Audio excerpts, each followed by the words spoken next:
What we see in today's Gospel is one of the most loved passages in the Bible. And it's very obvious why it's loved so much, because it speaks so clearly and powerfully to us in our moments of greatest need.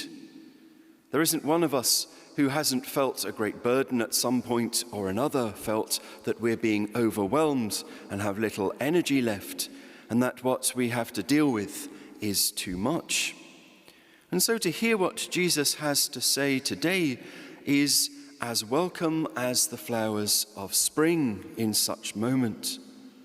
To be overburdened and then to be told that we will be getting rest is just the kind of thing that we need.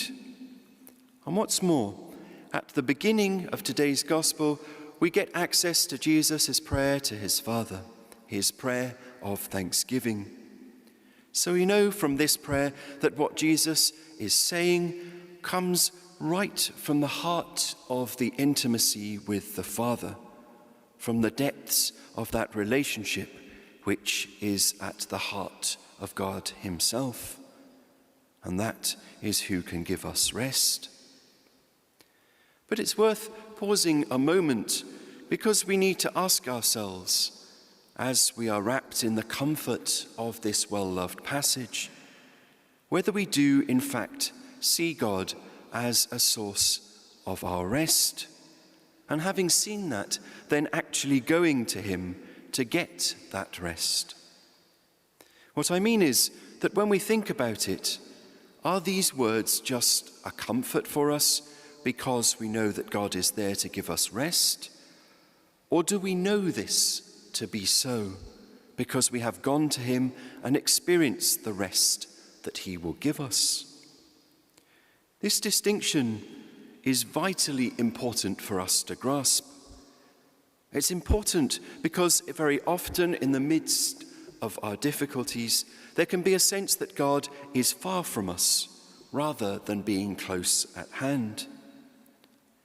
And furthermore, when we examine our decision-making in the midst of being heavy laden, of being overburdened, it's not often at its best.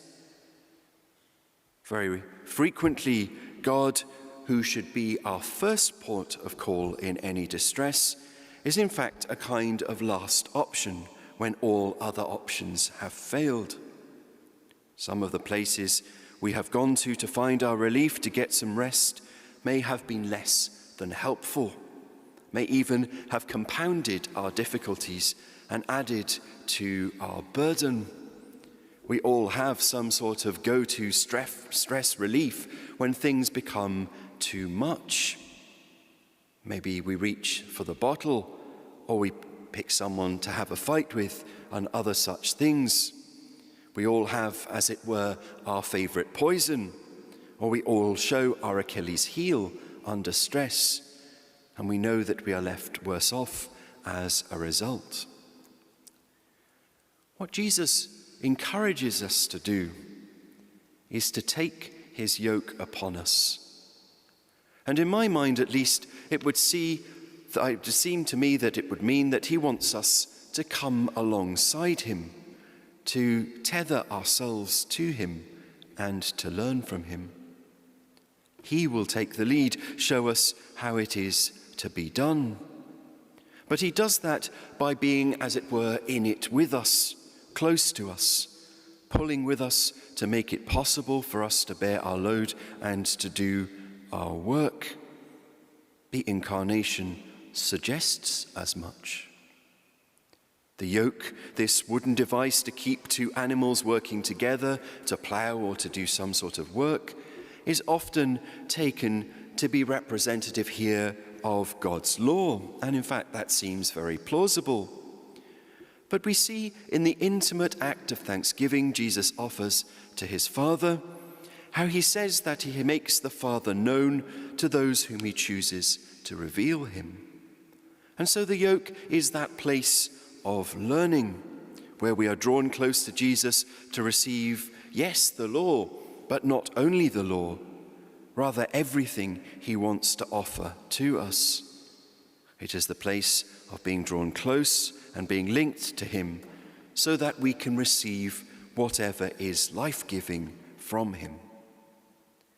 That being tethered closely to Christ to learn from him and to share in God's life is not something just for difficult times to help us out. The yoke isn't something we take on when times are hard. We know full well a crisis is not usually the easiest time to connect with God.